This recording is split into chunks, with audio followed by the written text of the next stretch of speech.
সালাতে দোয়া কবুল হয়। সালাতে দোয়া কবুলের 3 জায়গা। একটা হচ্ছে তাকবীরে তাহরিমার পরে আমরা সানা পড়ি না, আমরা তো একটা পড়ি।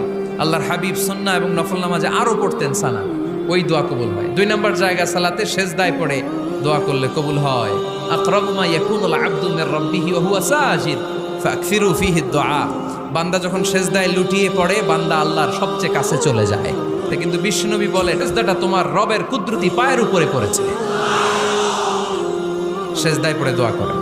সালাম ফিরানোর আগে বিশ্বনবী দোয়া করতেন, লা ইউসাল্লিমান্না আহাদুকুম হাত্তা ইয়াতাআওয়াযা মিন আরবা'a। আল্লাহর হাবিব বললেন, 4 জিনিস থেকে পানাহ না আছে আমার কোন উম্মত যেন সালাম না ফিরায়। তারা যেন পড়ে, আল্লাহুম্মা ইন্নী আউযু বিকা মিন আযাবিল কবর, আউযু বিকা মিন আযাবি জাহান্নাম, আউযু বিকা মিন ফিতনাতিল মাহইয়া ওয়াল মামাত, আউযু বিকা মিন ফিতনাতিল মাসিহিদ দাজ্জাল। আল্লাহ কবরের আযাব থেকে বাঁচাও, আল্লাহ জাহান্নামের আগুন থেকে বাঁচাও, আল্লাহ